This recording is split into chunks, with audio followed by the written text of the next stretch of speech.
I love this film. First off, I think it might be my favorite since two. I think my favorite since Toy Oh, Story two. wow. Okay. Which All right. I'm trying to get That's you know big. I'm trying to jog my memories about the ones. Yeah, between. we just went through this last night because I was trying to figure out, well, first off, the connection between their last names. Woody and Jesse might be related. The deep, dark guys on the internet. Wait a minute. Those And then icebergs. where did Jesse? We couldn't figure out where Jesse came in. She was in a shop.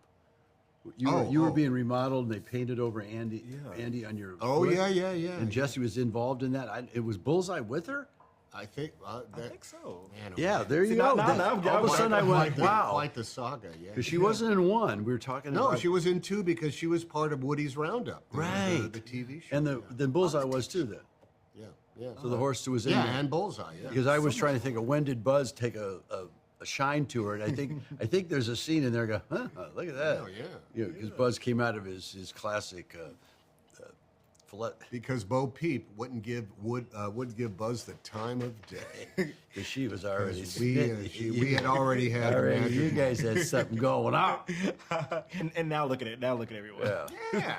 But this film, I enjoyed it a lot. And I think that one thing that stuck out to me through, especially the kids in this movie, is the idea of fulfillment versus engagement. Ooh. Because a lot of these kids in this film, they're heavily engaged, whether that's in real life or on their... Fulfillment and engagement. Yeah. You just Dude, we're going to steal this. steal that. We're gonna say this. And we're not going to give you any credit for it.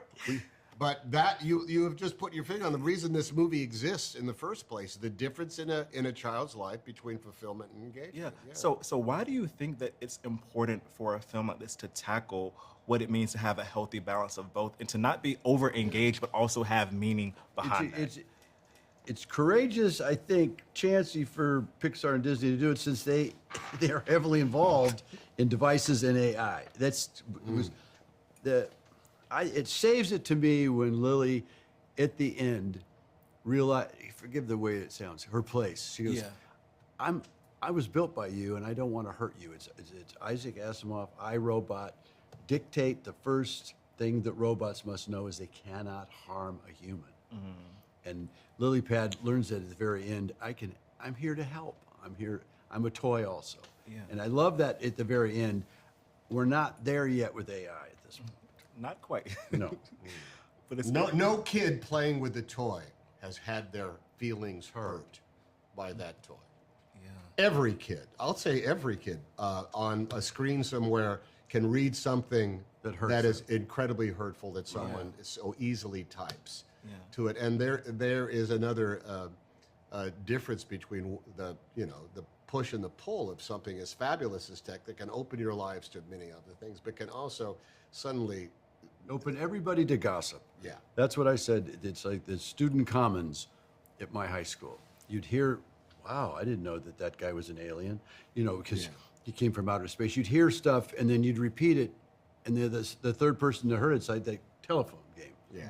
That's what the internet and AI has done. Because AI doesn't have an opinion, but it will tell you how to light a fire in a building. It doesn't have an opinion whether it should or should not be done. That's up to you. I mean, the question you ask is more important than the answer it gives you. Yeah. And one thing that I liked specifically about this movie is the technology before Lily Pad. Yes. Like I was thinking about how when they were asked how long have you been with him? They're like, oh, 3 months, 4 months, 5 months. And I thought about how I had a portable DVD player that I used as a child, probably for 3 months at a time, and then the next thing happened. It was so clever when the Wi-Fi, get a minute. What about? Or his but does not have a USB port. I know that's because USB ports did not exist. So I can't be upgraded, and that's sad to me. It's my potbelly moment when I went. Wait a minute. She says we could update the software, and I went. Well, and even the one I have one of the original Buzz Lightyear toys. The first one version, very different if you're a collector. Because I think they made 800,000 of them. They sold out at Harrods immediately. There was riots, not riots, but people were mad. Euphemistically. It was heavy, but I've replaced the CPU in it, which is not very dramatic. There's no way to upgrade it. There's no way to make it to say anything different, and I have to have some real ticky guys in Los Angeles get it working again. And this is a kind of a I don't know what will ever happen. Who would ever upgrade him? Meanwhile, Woody has the same 6 sayings in his string. They just keep coming back all he again needs. and That's again. all he That's needs. all you need. Yes. Well, thank you both so much for chatting. I can't wait to see this film again. Hopefully with my little cousins. And yeah, I hope you enjoy the rest of your day. All right, Thank you. great, And I feel great. good about this. And I was so happy to see my girl Jessie front and center where she belongs. And I love that aspect of it. And I think one of the most heartfelt moments of any Toy Story film, I feel, is this movie when Jessie realizes that she was never forgotten so many years ago. I love that so much. And I want to know for you how that was.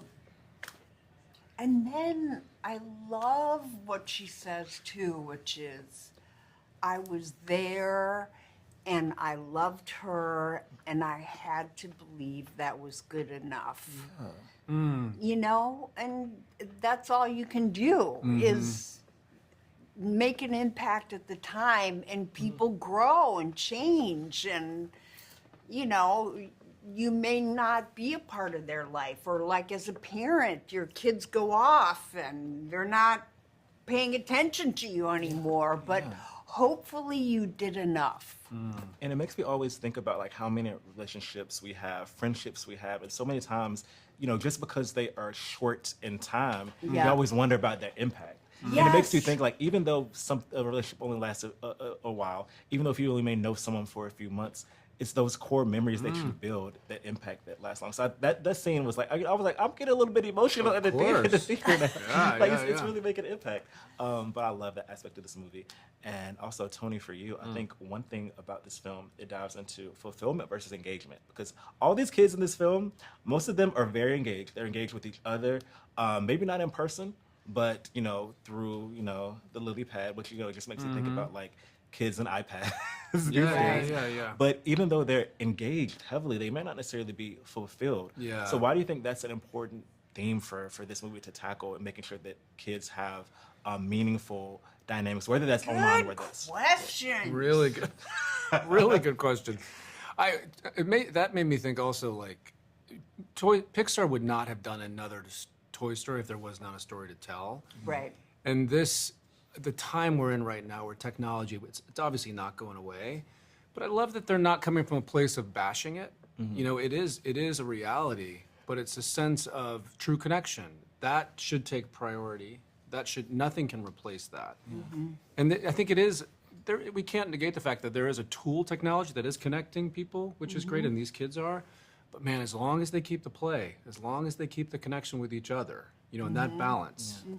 And one thing that was so funny to me is like you have our traditional toys, and you have, you know, lily pad, but the era of like electronics that, such as smarty pants, and like I remember having like a very low quality camcorder and maybe using it for like 3 or 4 months. I remember having a portable DVD player that I loved and would take on trips. And I've probably had that thing for like maybe four months. Yeah. And it made me think about, and then the scene in this movie when they're like, oh, how long did she have you? And they're like, oh, 2 months, 3 months, or 4 months. And I thought about like, wow, I've had so many toys that were in that era, probably like late 90s, early 2000s of toys that in electronics that it evolved so quickly where they really wasn't a need for them. And so many chords. So many random chords. That Oh, we just God, the chords. we didn't know where they went. And they're still in the drawer. No, when I have all of them. I'll have remotes and like just gadgets. I'm like, where does this go to? Yeah, I don't same. know. And I think that when I go home, my mom be like, you know, you need to go through that drawer. And I'm like, you know what? It just may be there She forever. say that? Yes. Like, it just might be there forever. Yeah. I thought that was such a hilarious aspect of Yeah. this movie. But thank you both so much Aw. for chatting with me. I can't wait to see this film again. Hopefully with my little cousins. And I hope you enjoy the rest of your day. Yeah, thanks, Yay, Dan. you Thanks. Know at what point I'll distinguish the films, but this might be my favorite since like 2. Maybe it was, you know, it was so heartfelt at moments. Like the point in time when Jessie realized she was not forgotten, that just like, I was like, oh my gosh, this is pulling at all my heartstrings. But I loved that it. was kind of the intention. I mean, Yeah. and it means a lot For too. two. We Yeah. love 2 so much. Everyone on this crew did, and like we're all such big fans of Jessie. So we just wanted to deliver the most like celebratory, healing, like possible storyline for Yeah. her. So it makes us happy to hear that. And it makes you think about how many relationships you may have that may not have been substantial in time. Yeah. And you always wonder, like, was that actually meaningful? Yes. And then you see that, oh wow, even though we may not connect anymore, or it may have been like just a short period of time, how you can still have an impact. It's on not someone. about the length. It's Yeah. about the depth and the impact. And I think that was fundamentally, your guys' goal throughout this was once you kind of found that as the core Yeah. theme that you were really wanting to lean into, it was Yeah. it was really the kind of, okay, what's the ending then? Like, how do we craft this so that that's what Jesse knows? Yeah. Yeah.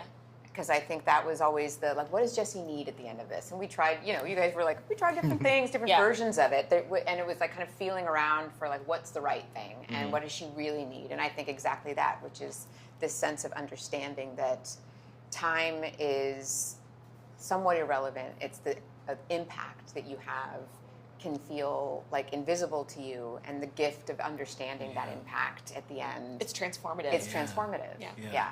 And I want to dive a bit into the decision to, have because I feel like tech here isn't necessarily a cautionary tale.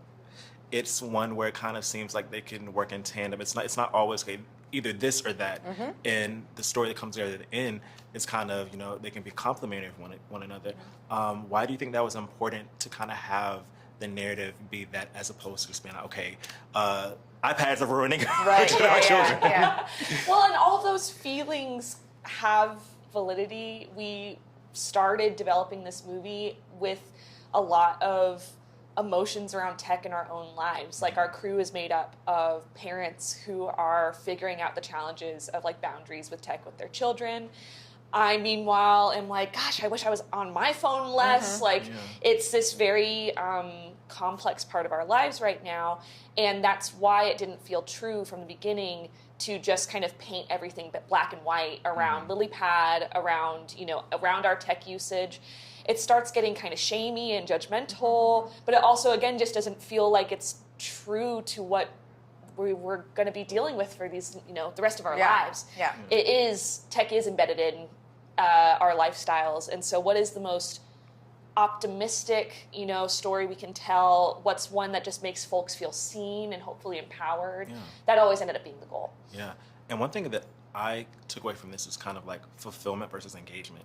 Because we see that the kids in this film, a lot of them are very engaged. They're engaged with one another. Yes. And it may not be in-person connection, but they're engaged. Yes. They're having these communities. But they still don't seem as fulfilled with just that. So take me through the process of kind of like making sure that like the message of this film was, you can be engaged all you want to, but you have to also take something from these conversations and interactions, whether in person or in. Yeah. Yeah, I mean, you're nailing it.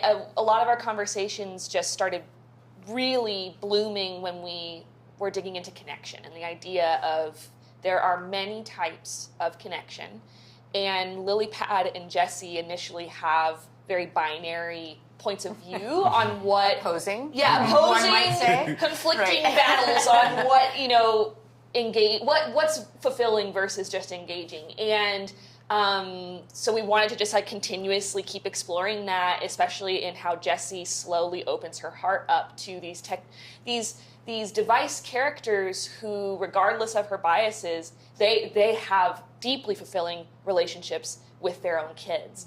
And then it's interesting to see how that gets reflected into the kids' lives with other kids in their neighborhoods. Yeah, I mean, I'm a parent. It's very similar to kind of how parents have different philosophies on parenting, and ultimately all you're trying to do is what your kid needs and what's best for them. And when you see your child struggling, you're like, maybe what the solution is providing an instant connection through technology. Maybe that's going to be my answer. And so you're kind of in this desperate place of like, how can I solve this? How can I fix this if somebody's hurting? And so I think that was the interesting kind of nuance to play with, which is to say there's really positive intent in there, and sometimes that intent is great, and it works, and it's like, great, that is exactly all you needed. And then other times it's like, actually that's not at all. Like, it seemed like it was the right answer, but ultimately what your kid needs is something totally different. Yeah.